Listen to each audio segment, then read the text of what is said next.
안녕하세요. 경매 명심보감 365. 오늘은 제11강 리갈 마인드 스펙트럼에 대해서 설명을 드리겠습니다. 리갈 마인드 스펙트럼은 여기 보시겠습니다. 세상을 한눈에 보는 게 지도라면 법률 절차를 한눈에 보는 것은 리갈 마인드 스펙트럼이다. 오늘의 경매 명심보감 문장입니다. 리갈 마인드 스펙트럼이란 용어는 제가 만들었는데요. 경매를 통해서 부동산을 매수하시는 분들은 어느 정도는 법률 절차를 좀 아셔야 됩니다. 그래서 손쉽게 우리가 쉽게 이해할 수 있도록 그 절차도를 제가 나름대로 구성해서 만든 것이 리갈 마인드 스펙트럼입니다. 여기 보시면은 리갈 마인드 스펙트럼이란 용어는 제가 만들었다는 거고요. 리갈 마인드를 정의 내리기가 쉽지는 않습니다. 대체로 리갈 마인드라는 것은 법적 사고방식을 갖춘 법률적 능력 또는 입장이라고 정의할 수 있습니다. 이 스펙트럼이라는 건 이제 쭉 나열을 한 것이죠. 원래 뜻은 빛을 프리드밍 등의 도구로 색깔에 따라 분해해서 살펴보는 것을 일컫습니다. 결국 리갈 마인드 스펙트럼이라는 것은 법적 사고방식을 키우기 위해 권리가 어떻게 발생하고 권리의 침해로 발생하는 청구권의 형태는 무엇인지, 또 청구권을 행사하기 위해서 어떤 절차가 있는지 한눈에 볼 수 있도록 펼친 절차도입니다. 그래서 이 리갈 마인드 스펙트럼 절차도를 잘 이해하시고 머릿속에 집어넣는다면은 우리가 경매를 통해서 어떤 식의 문제 해결을 할 수 있는지의 해답이 바로바로 나올 수가 있습니다. 리갈 마인드 스펙트럼의 핵심을 좀 정리하자면은, 리갈 마인드 스펙트럼의 그 절차도에서 제일 먼저 권리가 어떻게 발생되는가에 있습니다. 권리의 발생. 권리가 발생이 어떻게 되는가. 발생 원인이 어떻게 되나. 또 두 번째, 권리가 발생이 됐지만 이 권리가 침해가 되는 경우, 권리 침해의 형태가 어떻게 되는가.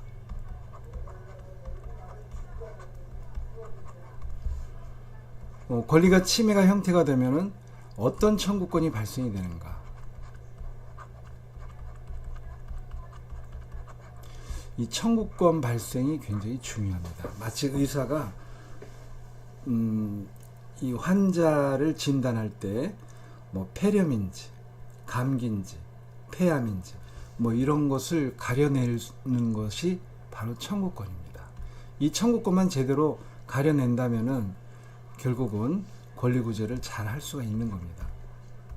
권리구제는 어떻게 할 것인가? 권리구제 절차. 이거는 청구권만 알면은 이 권리구제 절차 진행은 어렵지 않고요. 또 재판을 통해서 권리구제 절차를 하는데 이기느냐 지느냐에 있어서 청구권만 제대로 된다면 반드시 이기게 됩니다. 이 권리구제 절차는 청구권을 우리가 어떤 청구권이 있다는 것을 주장하고 이를 뒷받침하는 증거를 제출하는 것, 이 작업이라고 할 수 있어요. 그래서 이렇게 크게 4가지 항목이 있습니다.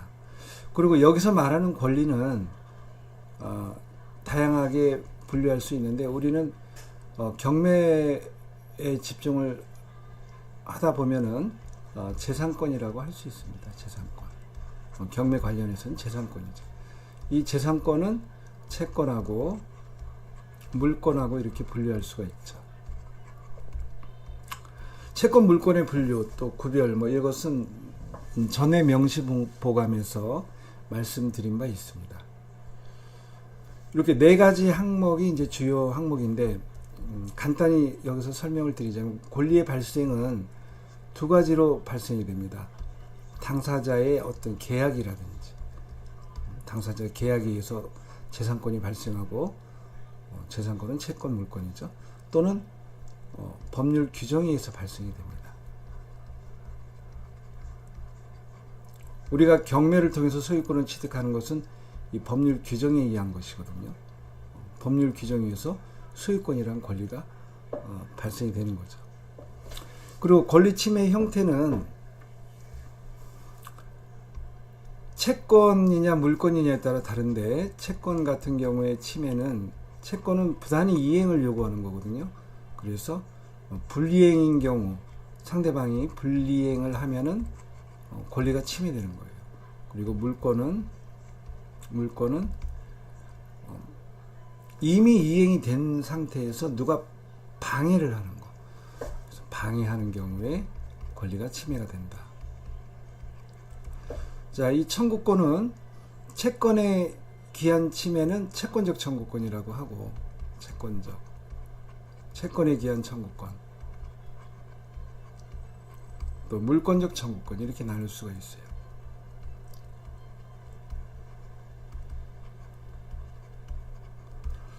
청구권은 반드시 법률 규정에 의해서, 법률 규정에 있습니다. 그래서 이 청구권을 행사하려면 이 법률 규정에 의해서 그 요건이 충족이 돼야 되겠죠. 그리고 이 청구권은 돈이냐 안 돈이냐를 잘 구별해야 됩니다.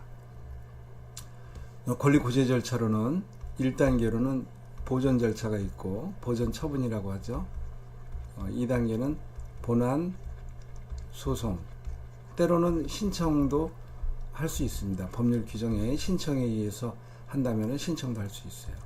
세 번째는 이 판결문이나 결정문을 가지고 강제 집행을 하는 겁니다. 근데 여기서 보전 처분에서 돈 청구일 경우는 가압류를 하고, 안돈 청구일 경우는 가처분을 합니다. 이렇게 돈 안돈이 구별이 중요하죠. 보전 처분에서는 이렇게 나눠지니까요. 본안 소송은 그냥 청구 소송을 하면 되고, 강제 집행 역시 돈 집행이 있고 안돈 집행이 있고 그렇습니다. 그래서 돈 권리냐 안돈 권리냐, 이것이 중요하죠. 절차도를 한번 보겠습니다. 절차도.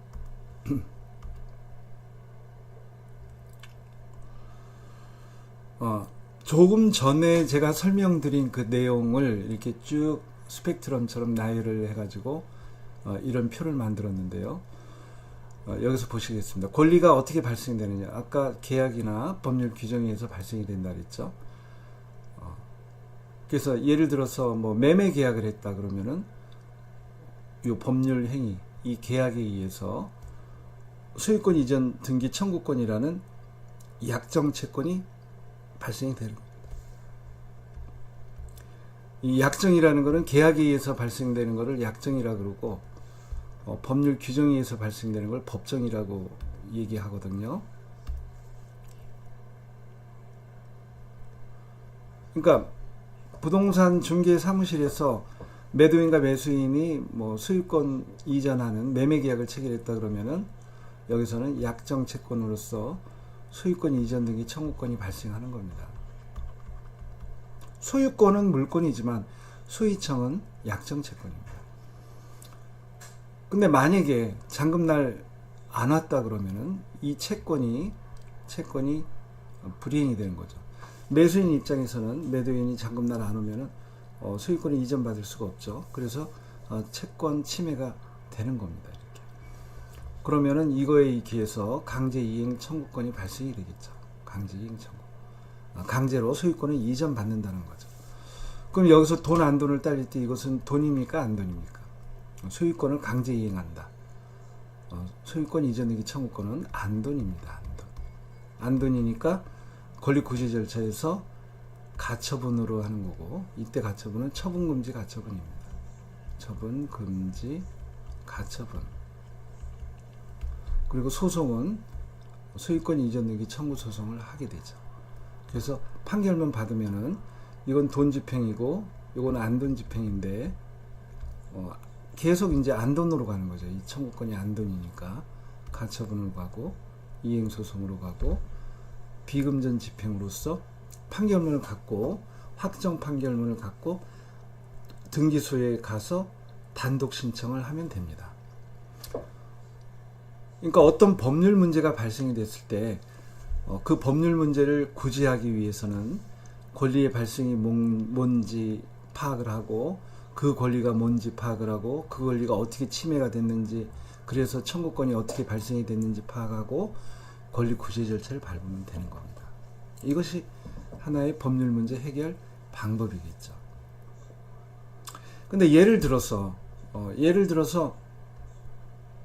우리가 경매로 최고가 매수 신고인이 되고 그 다음 매각 허가 결정을 받아서 또 7일 지나서 매각 허가 결정이 확정이 되죠. 그 다음 날부터 대금을 납부하는데 경매를 통해서는 대금을 납부하는 날 소유권을 취득합니다. 이거는 민사집행법에 있어요. 민사집행법에 규정이 있습니다. 규정은 대금 납부 때 소유권을 취득하게 됩니다. 근데 여기는 매매 계약 같은 경우는 대금 납부가 아니고 잔금날이 아니고요. 잔금 지불하고 소유권 이전 서류를 받아갖고 법무사한테 위임을 하죠. 법무사가 등기 신청을 할 때 등기가 되었다면 이 등기 신청일 접수일에 소유권을 취득하는 겁니다. 좀 다르죠, 시점이. 매매에서는 이런 절차고 경매는 법률 규정 민사집행법 절차에 의해서 소유권을 취득하는 겁니다. 그래서 권리로서는 소유권, 법적 물건으로 보는 겁니다. 약정 물건이 아니고 법적 물건, 소유권을 취득하는 겁니다. 자, 소유권은 사용수익 처분이라는 권능이 있는데 이거를 온전히 그 권능을 누려야 되는데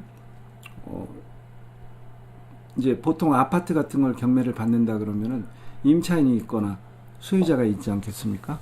근데 그 사람들이 점유할 권리가 없다면은 집을 비우고 나가야 되는데 대개는 나가질 않습니다. 그러면은 이 소유권이 방해를 받게 되는 거죠. 방해인데 등기부상의 방해가 아니고 그 거주하기 위해서 들어가야 되는데 그걸 못 들어가니까 점유에 대한 방해입니다. 이것은 물권적 청구권으로서 목적물 반환 청구권에 해당하는 거예요.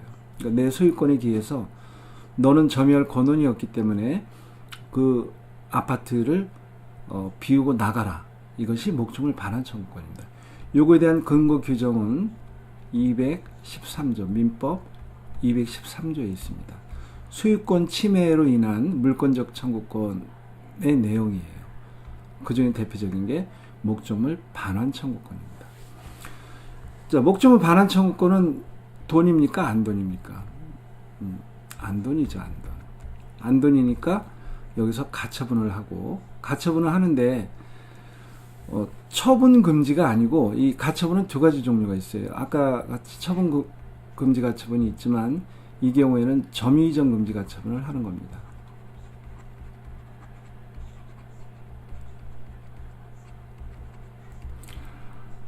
그리고 건물 인도 청구 소송을 하고요. 그 판결문 가지고 또 요 안돈 집행을 하게 되죠. 집행관 사무실에 가서 이걸 이제 인도 집행이라 그러죠. 목적물 인도 집행. 인도 집행을 하죠. 경매의 경우에 이제 사안이 간단한 경우에는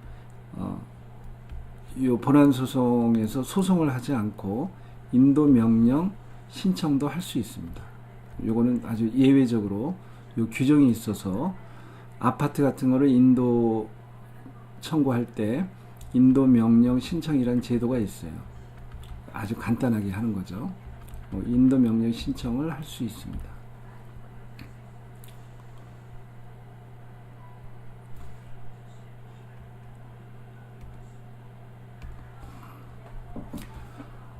그러니까 뭐 우리가 경매를 받던 아니면 사적으로 뭐 법률 관계를 맺던 어떤 권리가 발생이 되는데 이 권리가 침해가 됐을 때 청구권을 잘 가려내야 되고 그 청구권에 기해서 구제 절차로 나가면 된다는 것입니다. 한번 다른 거 한번 볼까요?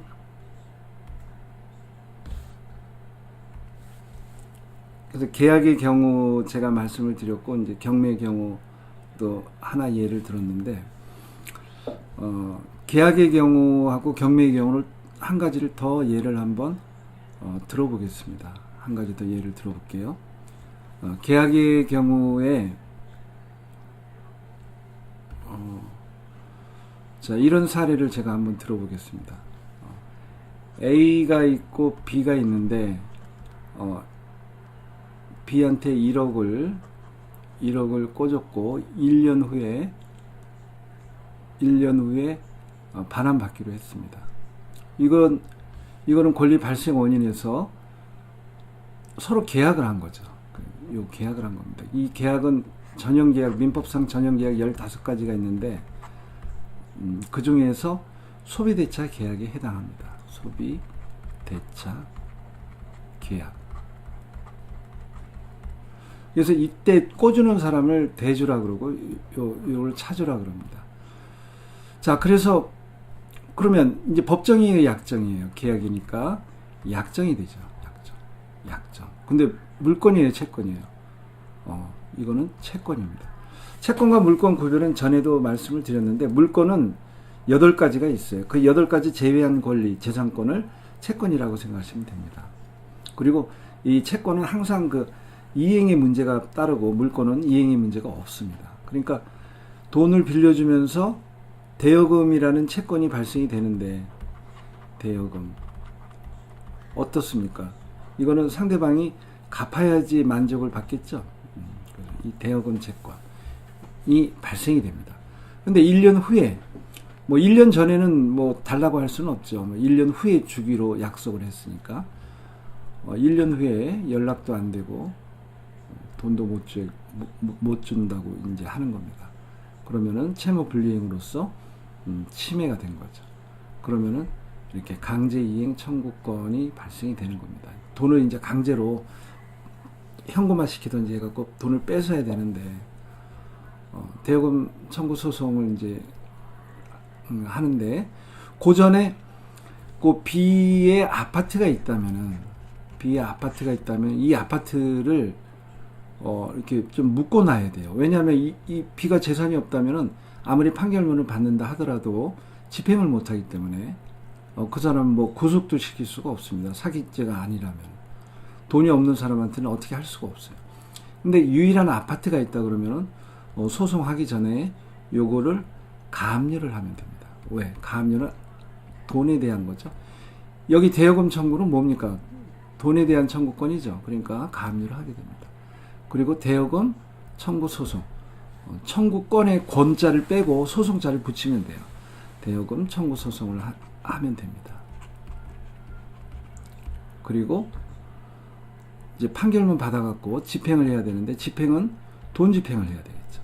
그래서 돈과 안돈, 채권 물권 구별도 중요하지만 채권 물권은 다 각각 돈과 안돈의 속성이 종류별로 있어요. 그러니까 돈과 안돈을 구별해내는 것도 굉장히 중요합니다. 그래야 구제 절차를 제대로 밟을 수 있죠. 금전 집행으로서 돈 집행을 하는 겁니다. 근데 이 금전 집행으로서의 돈 집행은 크게 3가지가 있어요. 첫째, 부동산을 현금화 시켜서 배당을 받는 거. 이게 부동산 강제 경매입니다. 우리가 지금 다루고 있는 부동산 강제 경매. 이건 돈 채권자가 강제 경매 신청을 한다는 거죠. 부동산 없으면 유치동산, 가재 도구 있죠? 전자제품. 이것도 판결문 가지고 강제 경매를 할 수 있습니다. 또는 채무자가 재산 채무자에게 어떤 채권이 있다. 그럼 이 채권도 집행을 할 수가 있습니다. 그 채권 집행이 굉장히 유용하게 쓰는데 이 채권 집행 절차도 나중에 구체적으로 알아두면 좋습니다. 나중에 설명할 기회가 있을 것입니다. 자,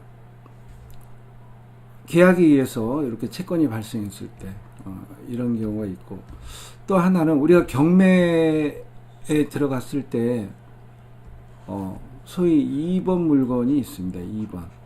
여기는 이제 매각 외고 토지만 이제 경매가 나와가지고 P가 대금을 납부함으로써 토지 소유권을 취득하게 됩니다. 2번 물건은 토지 소유권을 취득함으로써 아주 깔끔한 게 아니라 오히려 막 이제 복잡해지는 거예요. 여기 그 건물 소유자 A하고 P하고의 법률 관계가 이제 분쟁이 생길 수가 있습니다. 왜냐하면은 건물 소유자는 토지를 점유한다. 이 문장도 중요합니다. 건물 소유자는 토지를 점유한다. 그러니까 A가 P 토지를 점유하게 되겠죠.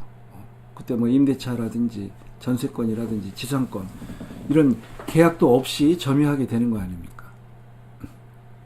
그래서 이 토지는 A가 승낙이 없다면은 권리 침해의 형태에 놓일 수밖에 없다는 거죠. 그러면은 토지 소유권의 침해니까 목적물 반환, 뭐 방해 배제. 요거는 민법 213조라 그랬죠? 요거는 214조입니다. 방해 배제를 해야 목적물 반환할 수 있는 경우가 있어요. 왜냐하면은 요 토지만 인도할 수는 없습니다. 이것이 제거가 돼야 이 토지를 인도받을 수 있죠. 그래서 이 건물을 철거하는 것이 방해 배제입니다. 건물 철거. 그리고 나서 토지를 인도해 달라는 거죠. 근데 여기 2번 물건에서는 이 A가 점유할 권한이 있느냐 없느냐에 따라서 달라집니다. 점유 권한은 여기서 대표적인 게 법정지상권이에요. 이 법정지상권이 있냐 없냐에 따라서 크게 달라지게 됩니다. 요거는 여기 화이트보드로 한번 보겠습니다.